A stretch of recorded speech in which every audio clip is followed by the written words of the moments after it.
Welcome back to the Rick Smith Show. Now, here is Rick Smith. So while what's going on in Virginia, and look, I'm predicting McAuliffe's going to lose, and you're going to have to deal with it. You're going to have to deal with the messaging that came out of it, and I argue if Washington doesn't look as chaotic, if Manchin doesn't pull whatever the hell he's pulling, I think you got a better shot. If you had some things that you ran on and go, hey, look, we're making lives better. That's the message. The message is still, you got to bring home the bacon. And we've got to make people's lives better. So while I think the bipartisan infrastructure bill is extremely important, the other part of it is too. I think getting Granny some chompers and some hearing aids is a good thing. I think getting kids education, a great thing. Negotiating over prescription drug prices, an absolute no-brainer. But here to talk about if we get one, both, or none of those pieces of legislation, I've asked Tim Driscoll to come talk with us. Tim is the president of the International Union of Bricklayers and Allied Craft Workers, the BAC, the Bricklayers Union. Tim, thanks for taking time for us. Yeah, good evening, Rick. Good to be with you this evening. So, we're looking at what has been fairly chaotic in D.C., and I would argue a public pie fighting contest that should have never happened and should have never had to happen. So what are your thoughts? Do we get something out of all of this? At the end of the day, do they stop and get something done? We do. Look, democracy is a messy process. I agreed. I'd like to have seen some of this hashed out before it hit the TV screens. But there's good pieces in both infrastructure and Build Back Better. We need them. They go together. It's not one or the other. That's the talking points of the Republicans, that we can't walk and chew gum. Well, guess what? We can, and we will. And we better. I mean, ultimately, we better. Or 2022 is going to look like what's going on in Virginia, because at the end of the day, you got to make people's lives better. And both of these pieces of legislation do that. One on the side of getting the roads outside my house, paved, and getting us some broadband access that we desperately need, especially in rural communities. And then the other stuff that's going to help us when we get older, help our children. So much stuff that should have been done over the last 40 years. Absolutely. Look, again, these two aren't in opposition to each other. They complement each other. We need the roads, we need the bridges, we need the infrastructure, but they all get us somewhere, right? At the end of the day, you get on a road, you get on a plane to go somewhere. And those places are the housing. It's where we get our health care. It's where our kids get educated. All those things go together. And you're right, Build Back Better has great things. Look, our members, bricklayers, tile setters, plasterers, point caulker cleaners, they all have the same needs. They have kids. They need pre-K, childcare, huge credits for those folks. For our retired members, hearing benefits, lower prescription. We're talking bread and butter issues. That's what we need. Those things have to happen together, and they will. Yeah, no, this is where the Democrats need to get back to. While the Republicans right now are off on this loony fringe, I won't wear a mask, and I'm afraid of some theory that's critical. Democrats got to go, look, we care about the ham and eggers. We care about the people who are going out there doing the work, the families that need this stuff, but you got to get it done. Now, ultimately, I'm happy to, and I'm thrilled to hear a labor leader go, yeah, we care about both. Because normally, hey, we want the work. We want those roads. We want those bridges. We want that work to be done, right? And we do. There's no contradiction in those two things. This false argument that's being proffered, the folks who are now suddenly fiscal conservatives, when for years we ran up trillions of dollars in debt for tax cuts, for wars overseas that didn't benefit working people. Now we have legislation that can actually improve our lives. Yeah, count me in. I'm there. Yeah. Now, again, Manchin seemed the other day to say, he needs this strategic pause because he's afraid that it's too much. And I've got this position, and maybe you'll disagree. Coming from one of the poorest states in the country, wouldn't you think that, big and chunky and bold is something that you need to bring home to help make West Virginia a better place for working people? And maybe even go, hey, use the power of being the most important senator to go, hey, we want that new technology, those solar plants. We want those geothermal plants to come right there to West Virginia. That just seems like common sense to me. And Rick, I think at the end of the day, Senator Manchin will be there with us. Joe knows who his constituents are.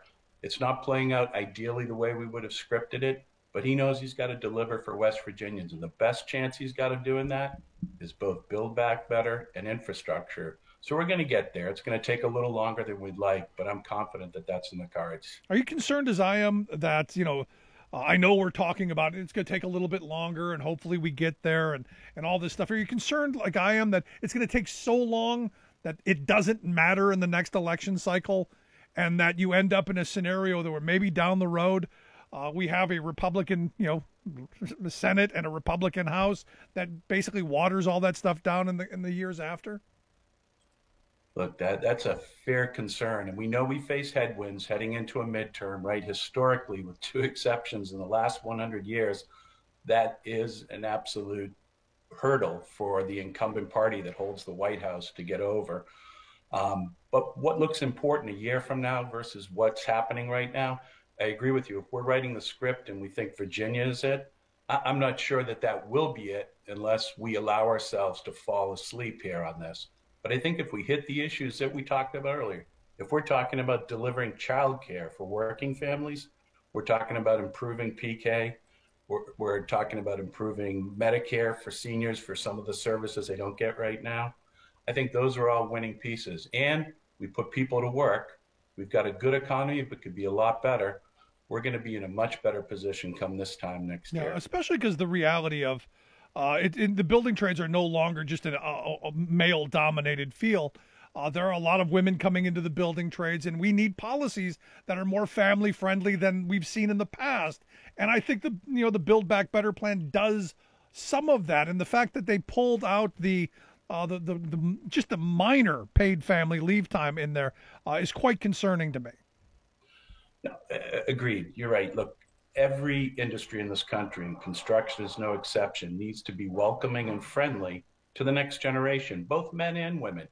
Absolutely, the women bear the brunt of childcare, rearing, but the men are affected just as much. I can't think that there's a single individual out there who's a father to children who doesn't want to know those things are taken care of. So we need to take off those sort of blinders that make this a male-female issue. It's just a human issue. It's what we want to do for each other. It's the kind of workplace people want to go into. And that's what we need to do. That's what the building trades are becoming. No, you're absolutely right. Now, for me in the Build Back Better plan, as a labor guy, I want to see some help in organizing. And there's still something there. They haven't gutted out yet. It's some fines that I think are important. Up to $50,000 fines for unfair labor practices, up to $100,000 fines for illegally firing someone. I think that's helpful. For a lot of places, not going to matter to Amazon or these giant corporations, but I think it could be helpful. No question. And so what you're referring to there, and we believe it's going to survive the parliamentarians' review in the Senate as to whether or not it fits within the four corners of a reconciliation package. But those increased fines are critical because right now, as you know, an employer is free to violate employees' rights, our ability to organize. And basically at the end of the day, they put up a sign that says, oops, my bad, we're back to square one.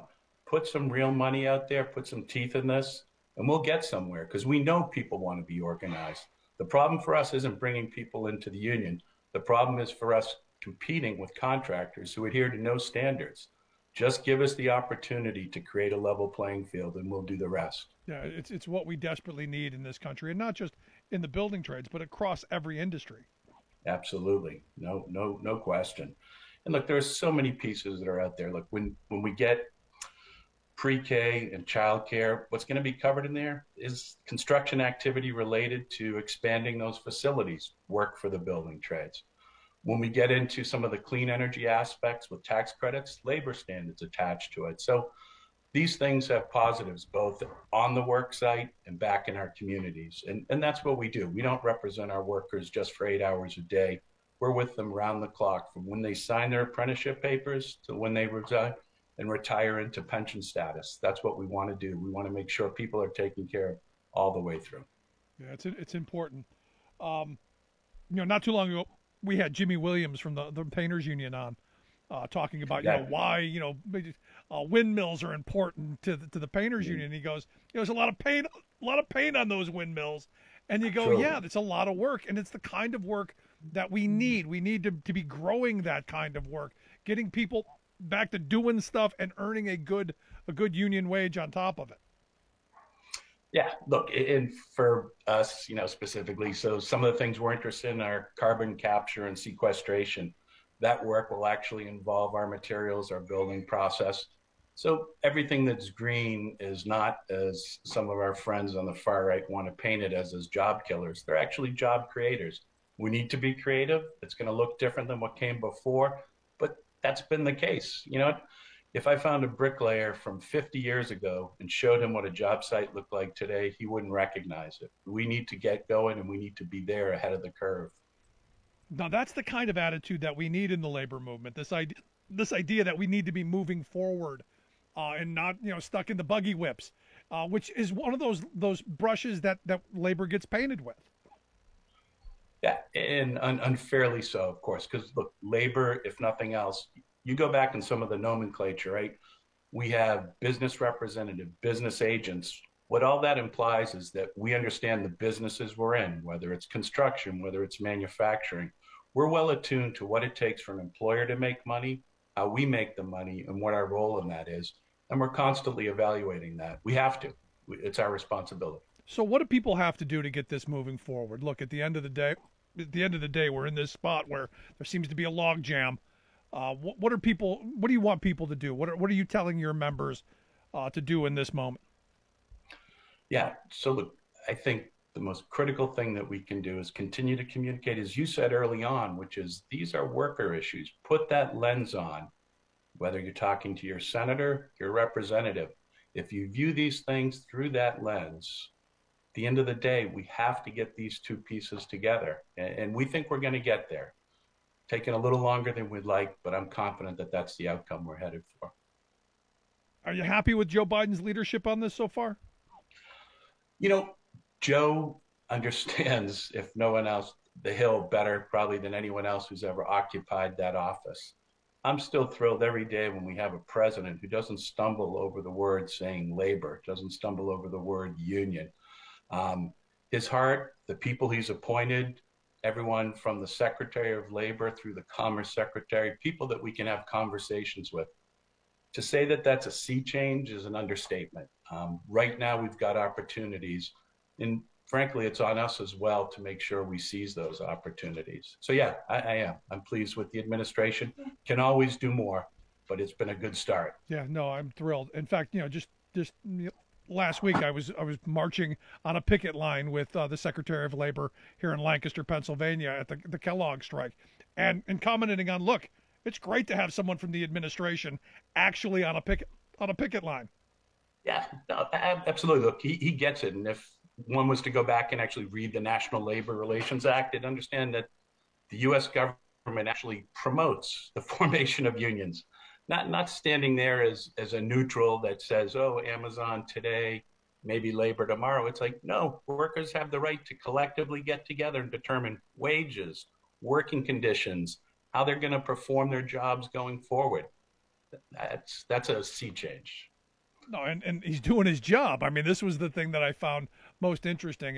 We just came out of 4 years of the National Labor Relations Board, basically beating up workers, to now one that's going to be an advocate to getting them their rights. In fact, it just came out the other day that they got back wages and fines, far above what the year before and the year before that had been. That was a good sign to me. Absolutely. Both at the Labor Board and OSHA. Just think about that. Now, remember, we had no director of OSHA for 4 years when Donald Trump was in. 4 years, not 4 days, not 4 months, 4 years. This administration is going to make sure those types of inequities are addressed, and we can't ask for a better partner in that respect. No, it's something we absolutely need, and as I've been saying for a while, it's good to have somebody who will fight for working people. Do you think the fine part of it stays? I mean, there's been some talk of maybe that getting yanked out like they did with the free college. Are we confident that part stays? So I think if we get past the parliamentarian, I think that does. I think there's support there within all parts of the Democratic both on the House and the Senate side. Look, it's going to be challenged legally. We know that, but look, we take that one step at a time. Yeah, and now last bit here I got for you, because again, I want Sure. I want actions. What are you telling members? Should we call in people? Should we be writing letters? Should we be marching in the streets? What should people be doing to get this moving in a direction that gets done?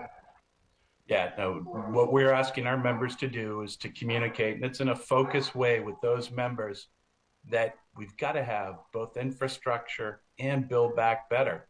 And it's been receptive by and large. What we're hearing back from our members who get to their town halls back in the home district, they're not hearing anything to the contrary. So what we need to make sure is that what they're saying back home in the district is what they're living to up here.